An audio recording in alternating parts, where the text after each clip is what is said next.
Et bonsoir à toutes et à tous les amis, bonsoir, j'espère que vous allez bien. Ça fait très longtemps quand même que je ne suis pas revenu vers vous sur cette chaîne YouTube pour vous parler de littérature. Aujourd'hui, il va être question d'un roman que j'ai commencé il y a déjà plusieurs mois je vous avais promis que je vous en parlerai sur la chaîne. Donc voilà, la vidéo est là, elle est présente. On va parler aujourd'hui d'À la recherche du temps perdu, certainement l'un des plus grands romans du monde, si ce n'est le plus grand roman déjà de la littérature française. Est-ce que c'est le meilleur? Ça, je laisse à votre appréciation. Mais voilà, quand on veut parler de littérature française, il y a quand même un nom, il y a quand même une œuvre qui ressort régulièrement, et c'est cette œuvre de Marcel Proust, À la recherche du temps perdu. Alors c'est quand même une œuvre assez balèze, hein. Moi j'ai l'édition de la Pléiade sans appareil critique, qui est déjà magnifique au passage, mais qui fait quand même voilà, qui fait quand même 2 volumes. Il y a 7 tomes dans La recherche du temps perdu. Alors je vais dire La recherche, ça sera plus simple. Et puis c'est à peu près comme ça que tout le monde appelle ce grand et long roman, La recherche. Si vous aussi vous galérez un petit peu pour commencer la lecture de La recherche, ou bien même pour continuer, poursuivre la lecture de La recherche, j'ai une petite astuce pour vous, ça sera en fin de vidéo. Je vous parlerai un petit peu de la méthode que j'ai utilisée pour lire ce premier tome, donc du côté de chez Swann, sur les 7 tomes qui existent et qui composent La recherche. Donc ce premier tome a été écrit en 1909 et publié entre 1912 et 1913. Il se compose en 3 parties, une première qui se nomme Combray, une seconde qui se nomme Un amour de Swann, et enfin la dernière partie qui se nomme Nom de pays, le nom. La première partie, Combray, fait une centaine de pages. C'est un long souvenir d'enfance, de vacances notamment, dans la résidence de Tante Léonie en Normandie. Et donc voilà, sur une centaine de pages, on découvre les souvenirs plutôt, du narrateur à travers ses vacances normandes. La seconde partie, Un amour de Swann, c'est, comme son nom l'indique, une idylle entre Swann, Monsieur Swann, un personnage emblématique, presque central du roman, et Odette de Crécy. On va savoir comment ils se sont rencontrés, comment s'est passé les premières années, les premiers mois de leur relation. Et donc on retrouve des scènes parisienne, mondaine, bourgeoise, sur à peu près 250 pages. Et enfin, Nom de pays, le nom, qui est la 3e et dernière partie, avec un nom assez abrupt. Le narrateur est alors à nouveau à Paris. On y comprend un petit peu sa vie d'adolescent un peu malade, et il parle un petit peu de ses souvenirs, de quand on donne le nom d'une ville, à quoi ça lui fait penser, quels sont ses souvenirs presque sensoriels quand on parle de certains noms de villes. Et puis il nous parle aussi de comment se passe son adolescence dans un Paris assez mondain. Alors, ce qui frappe le lecteur dès les premières pages de la lecture de La recherche, c'est évidemment le style de Proust, la plume de Marcel Proust, qui est quand même très différente de ce que j'ai pu lire auparavant, puisque j'ai lu Les Misérables de Victor Hugo juste avant, et de passer de Victor Hugo, où c'est quand même assez limpide, assez simple à lire, à Marcel Proust, où là on se retrouve face à des phrases qui font une demi-page, qui font même des fois une page entière. C'est assez compliqué. Et ce premier rapport qu'on peut avoir avec Marcel Proust, il n'est pas très joyeux, il n'est pas très plaisant. La recherche, c'est clairement pas une lecture simple. Je ne vous conseille pas d'entamer La recherche du temps perdu si c'est votre premier roman, si vous voulez commencer à vous forger une culture littéraire.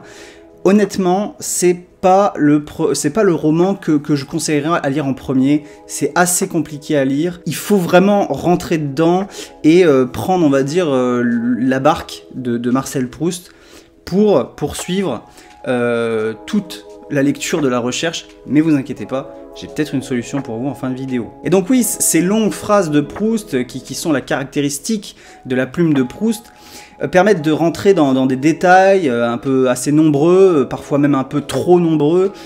Mais toutes ces phrases et tous ces détails, parfois même ces digressions, nous permettent vraiment de ressentir ce que l'auteur a voulu qu'on ressente quand on lisait son ouvrage. Même si, à travers ces phrases, on s'éloigne un petit peu de la narration, de l'histoire, parfois même pendant plusieurs dizaines de pages, eh ben, on a ce contact poétique de Proust qui réside vraiment dans sa plume, dans sa grammaire, dans sa ponctuation même. Quand on s'embarque un petit peu à lire Proust, bah vraiment on ressent un petit peu le beau de la littérature, on ressent l'art que ça peut être tout simplement d'écrire. Nathalie Sarraute dira même que la plume de Proust est une réelle révolution dans le monde de la littérature. La recherche serait même, pour elle, une recherche de cette nouvelle méta de la littérature, pour employer un petit peu des termes actuels. Autrement dit, la recherche, c'est une recherche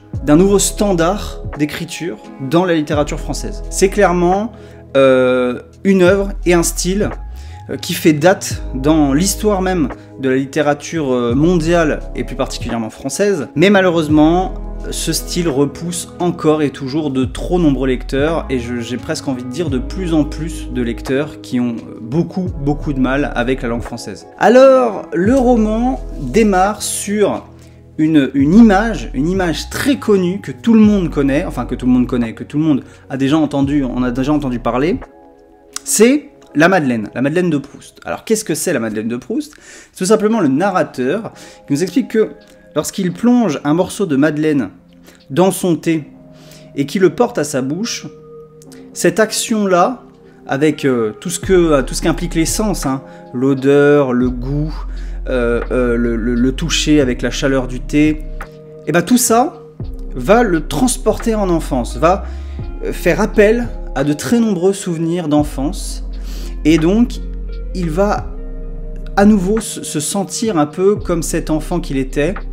Et donc à partir de ça, le narrateur va nous expliquer, va nous raconter ses vacances tout simplement en Normandie, dans une certaine demeure de la tante Léonie, qui est un personnage assez charismatique. Et donc ce narrateur va nous transporter dans un Combray qui offre une vie paisible, une vie à proximité de la nature, et le narrateur aime beaucoup cette nature, aime beaucoup cette vie lente, loin de Paris. Et donc on comprend dès cette première partie l'importance que va avoir la nature et la force de la nature dans la recherche et de manière assez philosophique pour Marcel Proust. On a donc de très nombreux personnages, la recherche regorge de très nombreux personnages.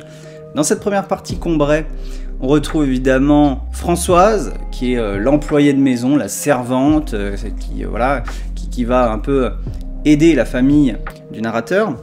On a ensuite Léonie, la tante Léonie, qui est malade, qui se trouve alitée et qui aime un peu ça, hein, qui aime beaucoup ne pas bouger de son lit, rester tranquille et parfois même se plaindre de sa maladie. Qui est d'ailleurs un personnage assez glauque, hein, en réalité, qui presque se complaît dans une certaine forme de malveillance. Elle a un esprit très malveillant envers les autres personnages qui gravitent autour d'elle. Le père du narrateur, qui est assez peu présent en réalité, et qui est plutôt là pour hausser le ton, hausser la voix quand le narrateur, encore enfant, soit fait des bêtises, soit réclame des choses, bref. Et enfin, un personnage aussi central, à la fois dans la vie de Marcel Proust et à la fois dans la vie du narrateur, c'est la mère du narrateur. Et toute cette première partie repose sur le fait que le narrateur attend impatiemment, étant enfant, le moment où sa mère va venir le soir lui faire un baiser avant qu'il aille dormir. Et il nous explique que ce petit rituel est un peu dérangé à cause d'un personnage qui est lui complètement central dans le roman, qui est Monsieur Swann. Et Monsieur Swann va tout simplement déranger ce rituel de par sa présence, puisque à ce moment-là, lorsque Monsieur Swann est dans la maison de tante Léonie, est avec sa mère, son père et d'autres personnages, et bien sa mère ne va pas lui faire ce baiser.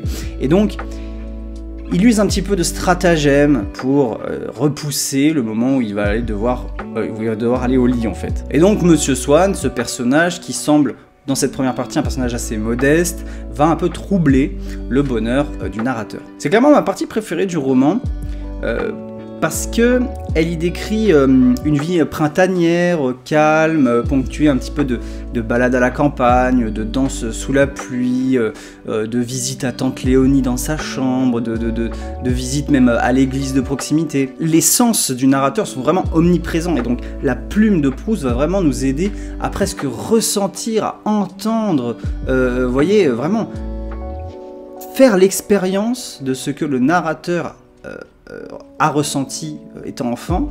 Le lecteur lui-même, grâce à la plume de Proust, va presque réussir à faire la même expérience. Grâce à elle, on entend le chant des oiseaux, on sent les fleurs qui fleurissent au printemps, enfin bref, vraiment, ça nous transmet toutes ces informations. La relation entre Monsieur Swann et la famille du narrateur se détériore à mesure de cette première partie, notamment avec l'arrivée d'Odette de Crécy, qui est la future femme de Monsieur Swann, et qui semble avoir un peu des casseroles aux fesses, qui a une très mauvaise réputation, et donc les relations se dégradent, et on passe alors à la seconde partie. La seconde partie, je vous l'ai dit, c'est la rencontre entre Monsieur Swann et Odette de Crécy, leur idylle, leurs premiers mois de relation, comment tout cela s'est passé, Odette qui deviendra donc plus tard la femme de Monsieur Swann. Le narrateur prend alors la troisième personne pour parler, et il décrit une vie mondaine de Monsieur Swann. Alors ça contraste un petit peu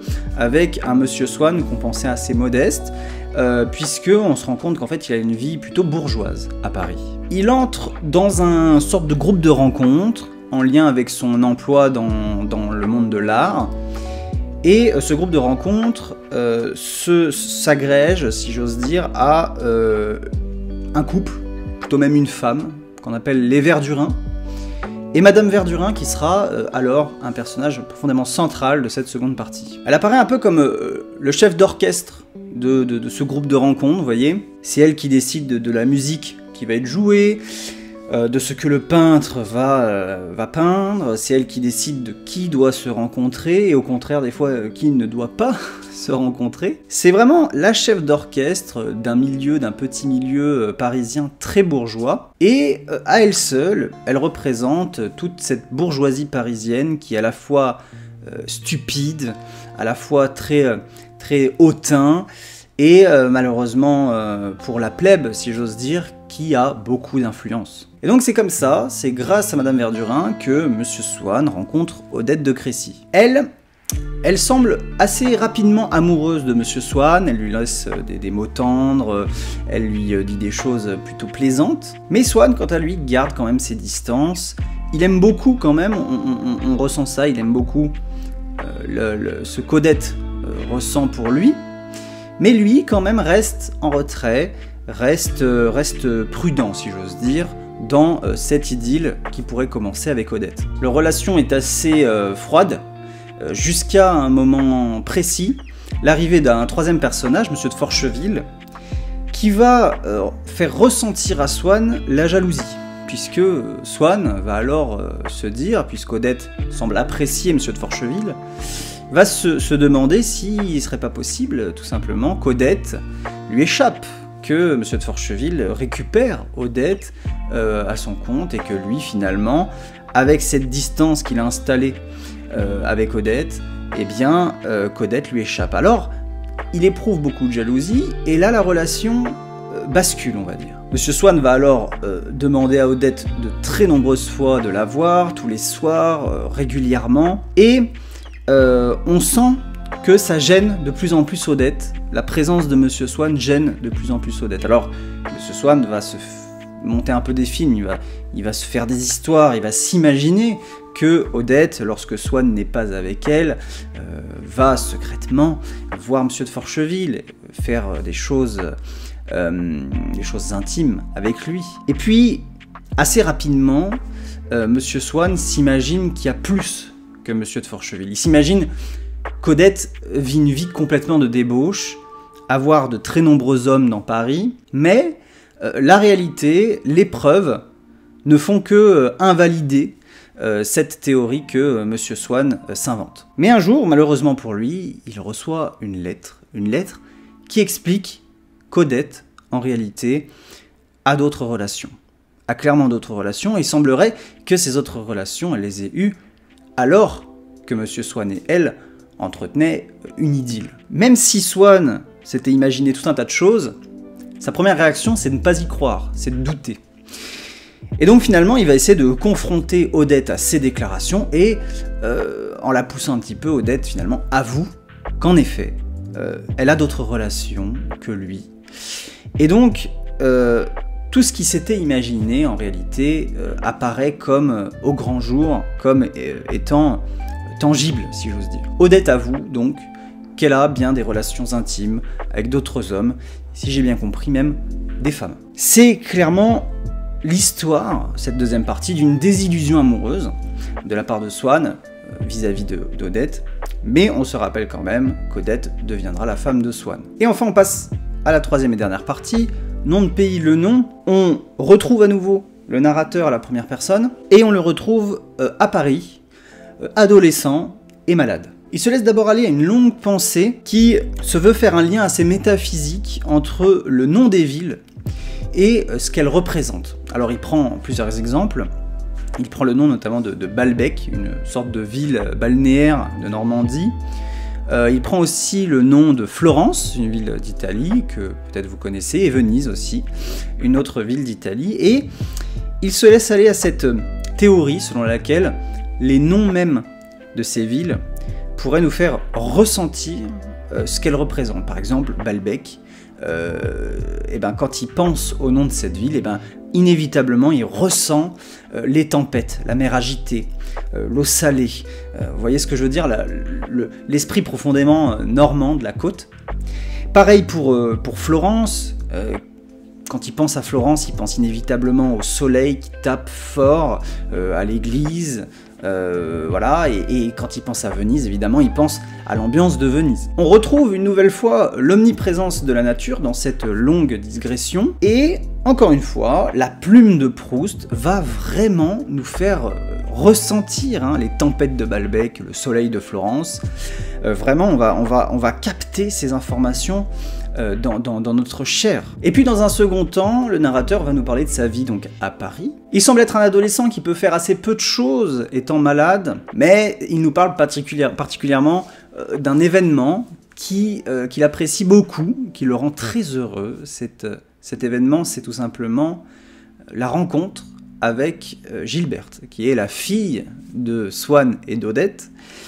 Et il attend impatiemment, presque quotidiennement, ce moment où il pourra jouer avec cette fille-là dans les parcs des Champs-Élysées. Et secrètement, il avoue qu'il entretient un certain amour pour cette fille, malgré le fait qu'elle ne semble que lui vouer une certaine relation d'amitié. Alors, il se complaît, tristement, j'ai presque envie de dire malheureusement, dans ces jeux d'enfants qu'il a avec Gilberte. Alors, pour conclure, je dirais que le style d'écriture de Proust est assez difficile à appréhender et à tenir dans la durée, à tenir le rythme.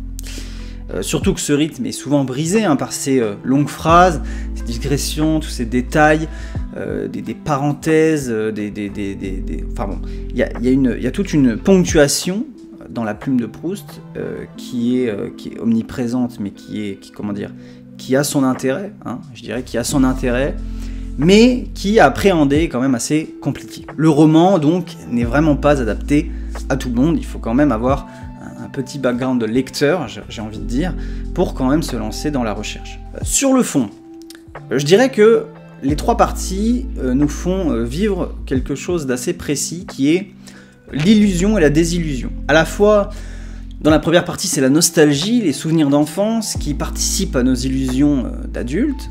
Dans la seconde, c'est l'amour qui participe à une illusion, l'illusion de l'amour, mais aussi les désillusions de l'amour. Et enfin, dans la troisième partie, l'illusion que nous transmet certains liens métaphysiques qu'on peut faire, notamment entre le nom des villes et ce qu'on peut ressentir viscéralement lorsque l'on pense à ces villes. Finalement, ce premier roman c'est les illusions et les désillusions qui sont liées au temps qui passe et à nos souvenirs. Personnellement, j'ai beaucoup aimé les parties du roman dans lesquelles le narrateur parle déjà à la première personne et va vraiment